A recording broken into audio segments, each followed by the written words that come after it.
If you thought this video was about making perfect beignets, you're in the wrong spot. If you want to feel better about your baking skills, welcome home. Welcome to Dessert Passport, where I'm trying to make and rank the top 100 desserts in the world. This list can be found on Taste Atlas, and everything I'm making can be found in the description. The random cookie wheel has selected beignets as the 11th recipe. The original list had them at number 44. A brief introduction to our lovely contestant. Like a lot of things, the earliest origins have loose ties back to ancient Rome, where dough was fried in lard or fat and then topped with honey. Frying dough stayed popular for centuries, especially on Fat Tuesday before Lent, when people were supposed to use up the rich ingredients they weren't supposed to touch for the next 40 days. And skipping forward a few pages in our baking history book to the late medieval Europe, the Iberian Spaniard said, "Hello, southern France. I am Spain. Try one of our delicious fried pastries." France said, "Oh wow, Spain, these are delicious. We should call these beignets." Spain said, "Beignas, queen." By the late Middle Ages, beignet recipes, including yeasted dough versions, were showing up in cookbooks and were enjoyed by pretty much everyone.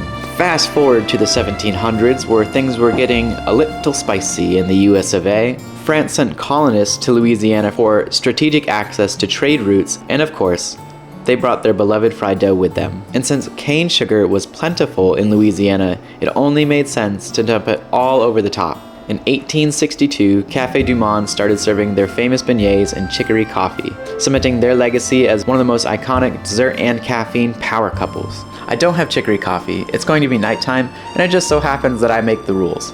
So I'm going to pair these with a crème anglaise and a chocolate ganache. To make your crème anglaise, separate your egg yolks. Get creative, you can add the whites to an omelet or something.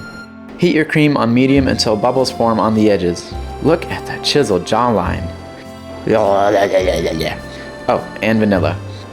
Mix together your yolks, add sugar, and mix again until a pasty-like substance forms. Once the cream is warm, temper the egg mixture by slowly introducing them together, like accidentally bumping into someone on the dance floor. Combine them together and then reduce until thick with 1C. And there you have it. This is basically ice cream in sauce form, or a forbidden Chick-fil-A sauce. The chocolate ganache is even easier. Heat the cream from that super handsome cow until it gets very warm. If I had a horse, I'd use that because then it'd be Pour it over your chocolate, cover the chocolate carrying apparatus for a few minutes, and then combine together. This specific beignet recipe uses a choux dough without yeast. We'll get into that later on.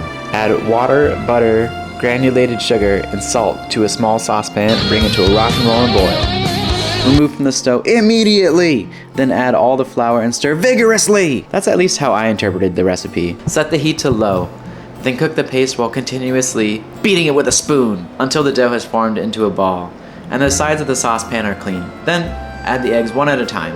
This is my specific egg storing strategy. I always balance the numbers, that way when you take them out of the fridge, one side isn't heavier than the other. Yep, it was at this moment that I realized I had purposefully halved everything in the recipe. Except the flour. Oh, I was so mad. I decided to try to cram the eggs in anyways, and it all just felt wrong. So here is me, boiling more butter water in hopes to save this recipe from the brink of death. I was thinking it, so I'm sure you're thinking it too. This absolutely looks worse than before.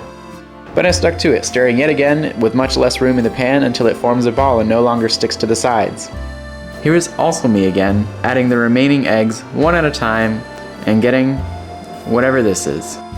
You've probably gathered, I've never made a choux dough before. I don't know if I've saved it from a mess or added to this disaster. I don't even know what it's supposed to look like. It just says, use a mixer until it's smooth and shiny.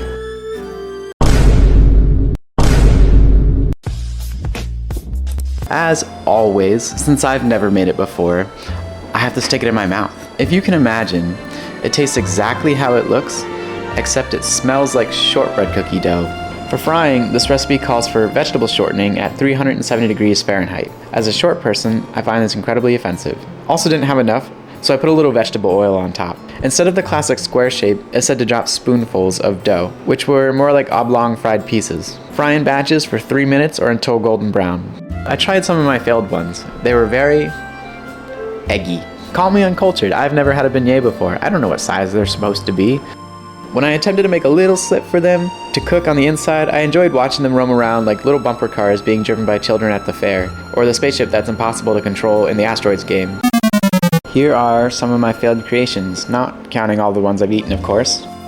When cooking, I had this consistent issue where the outside would cook, but the inside would remain raw. What are you? An idiot sandwich. I tried a lot of troubleshooting to fix this. After many hours and surfing the World Wide Web for every baking form I could find, I have thrown in the towel. I have given up. And I think this could be due to one of two reasons, or both. One, I just straight messed up the dough. Not much to say about that. And two, without the yeast, this actually isn't a true New Orleans style dough anyways. Throwing this back to 2009, this was a complete epic fail. Even though I did try the dough, I can't continue to eat raw dough. And I'm sure Claire doesn't want that for her rating either. Here are 3 beignets where I'm confident the insides are cooked and there's enough powdered sugar. Alright, here we are after 5.5 hours of producing not beignets. But we are here to try the recipe. I did refry them just to not eat raw dough, and I will try them even though it pains me.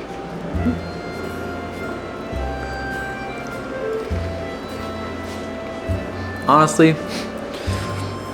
it's not that bad. It's mostly just fried dough. It's like something you'd get at a fair.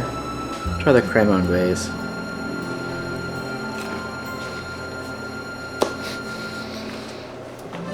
Knowing the background, I'd give this a 1. But especially with the sauces, it isn't half bad. I've never had beignets before in my life, and I've still never had beignets before in my life. My very real and off-camera girlfriend Claire rates this a 7.5. I rate this a 7, which gives us an average of 7.25, which unfortunately is in the back half of the list. So that was beignets, originally from France. Join next time to see where we go in the world. Bring your passport.